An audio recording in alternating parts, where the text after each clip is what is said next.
কখনো কি মনে হয়েছে যে আপনার মধ্যেই হয়তো লুকিয়ে আছে একজন ভবিষ্যৎ কোটিপতি? এমন কিছু লক্ষণ আছে যা খালি চোখে দেখা যায় না, কিন্তু সেগুলোই ঠিক করে দেয় আর্থিক সাফল্যের রাস্তাটা কেমন হবে। চলুন আজ আমরা সেই গোপন চিহ্নগুলোকেই খুঁজে বের করি। গল্পটা শুরু হচ্ছে একেবারে শূন্য থেকে, এমন একটা সময় থেকে যখন পকেটে কিছুই ছিল না, কিন্তু বুকে ছিল আকাশ ছোঁয়ার স্বপ্ন। এটা শুধু একজনের গল্প নয়, এটা সেই সম্ভাবনার গল্প যা কঠিনতম পরিস্থিতির মধ্য থেকেও জন্ম নিতে পারে। একবার শুধু কল্পনা করুন সেই সময়টার কথা। প্রত্যেকটা সকাল মানেই একটা নতুন যুদ্ধ।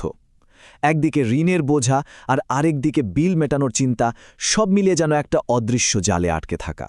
আর এই সব কিছু থেকে বের হওয়ার জন্য প্রতি ঘন্টায় আয় ছিল $2-ও কম। হ্যাঁ, টিকে থাকাটাই ছিল সবচেয়ে বড় চ্যালেঞ্জ। কিন্তু এখানেই গল্পের আসল টুইস্ট। কি হবে যদি বলি এই চরম দারিদ্র্যের মধ্যেই লুকিয়েছিল এক দারুণ ভবিষ্যতের ইঙ্গিত? না, এটা কোনো ম্যাজিক নয়, বরং এটা হলো বিশেষ কিছু মানসিকতার চিহ্ন।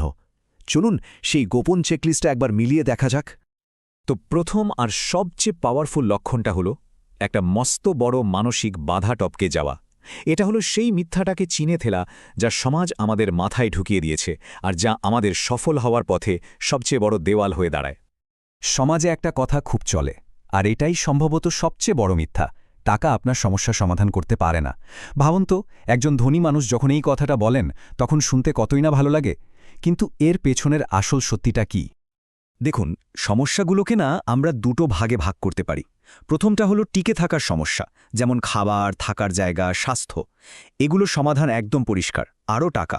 আর দ্বিতীয়টা হলো অ্যাবস্ট্র্যাক্ট বা বিমূর্ত সমস্যা, যেমন ভালোবাসা, সুখ, মনের শান্তি।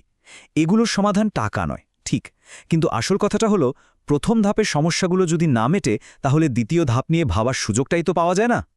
আর মজার ব্যাপার কি জানেন?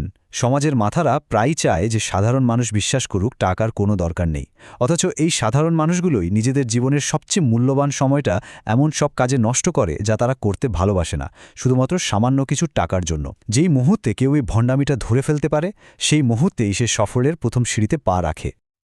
আচ্ছা, এবার আসা যাক দ্বিতীয় লক্ষণে, যা পুরোপুরি মানসিকতার উপর নির্ভর করে, আর সেটা হলো একজন বিজয়ীর মানসিকতা। ধরুন সামনে একটা বাধা আসলো। বেশিরভাগ মানুষ কি ভাববে?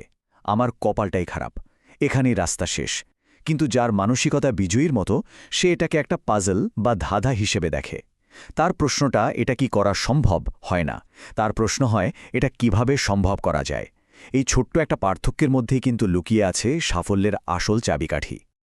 আরেকটা বিশাল পার্থক্য তৈরি হয় শেখার অ্যাটিটিউডে। বেশিরভাগ মানুষ ভাবে স্কুল কলেজ শেষ তো পড়াশোনাও শেষ, কিন্তু যারা সত্যিই সফল হয় তারা জানে যে শেখাটা একটা লাইফলং জার্নি। তারা সবসময় বই পড়ে, নতুন স্কিল শেখে আর নিজেকে প্রতিদিন উন্নত করার চেষ্টা করে। আমরা অনেকেই তো সফল মানুষদেরকে দেখে বলি, কি ভাগ্যবান, কিন্তু সত্যিটা কি তাই? আসলে ভাগ্য বলে সেভাবে কিছু নেই। ভাগ্য হলো যখন আপনার প্রস্তুতিটা সঠিক সুযোগের সাথে মিলে যায়, তার ফল। আর সেই প্রস্তুতিটা আসে ক্রমাগত শেখার মাধ্যমেই। আরেকটা অভ্যাস আছে যেটা সাফল্যের পথে কাটা হয়ে দাঁড়ায়, সেটা হলো অন্যের সাথে নিজেকে তুলনা করা। ভাবুন, টাইগার উডস গল্ফের কিংবদন্তি, কারণ তিনি তার গোটা জীবনটা এর পেছনে দিয়েছেন। তার সাথে নিজের গল্ফ খেলার তুলনা করাটা তো বোকামি, তাই না? আসল ফোকাসটা হওয়া উচিত নিজের যাত্রায়, নিজের উন্নতিতে। অন্যের রেসে দৌলতে গিয়ে নিজের রাস্তাটা হারালে চলবে না। তো মাইন্ডসেট তো গেল, কিন্তু শুধু চিন্তা করলেই তো হবে না, তাই না? কাজও করতে হবে, কারণ ধনী ব্যক্তিরা শুধু বড় বড় চিন্তা করে না, তারা সঠিক কাজগুলোও করে। চলুন দেখি সম্পদ গড়ার সেই অ্যাকশন প্ল্যানগুলো কি কি। ব্যাপারটাকে অনেকটা একটা দোলনার মতো ভাবা যেতে পারে। একদিকে আছে এমন সব জিনিস যা আপনার পকেট থেকে টাকা বের করে নেয়, যেমন দামি গাড়ি, ডিজাইনারের পোশাক। আর অন্যদিকে আছে এমন জিনিস যা আপনার পকেটে টাকা নিয়ে আসে, যেমন স্টক মার্কেট বা ভাড়ার সম্পত্তি। যারা সফল হয় তারা সবসময় দ্বিতীয় দিকটাকেই বেছে নেয়।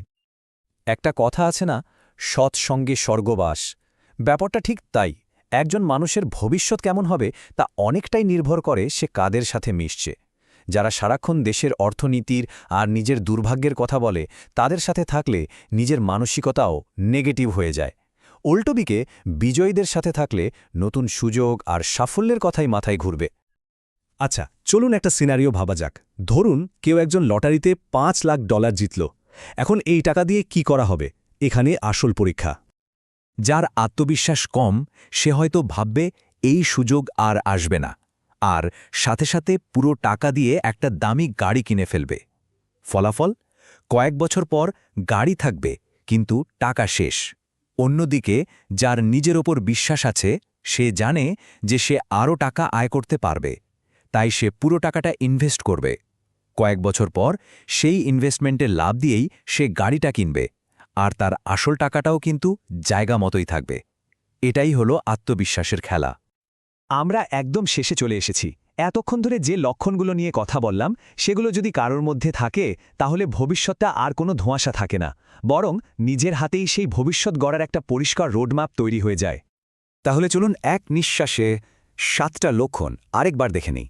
1. টাকা নিয়ে সমাজের বানানো মিথ্যাগুলোকে পাত্তা না দেওয়া। 2.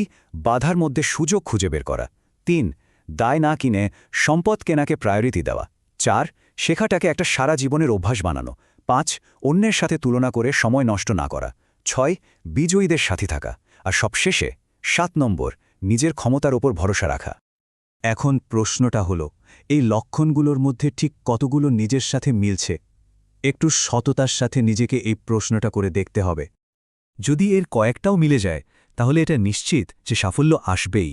তখন প্রশ্নটা আর আসবে কি না থাকে না, প্রশ্নটা হয়ে যায় কবে আসবে। ভেতরে সেই আগুনটাকে শুধু জ্বলতে দিতে হবে।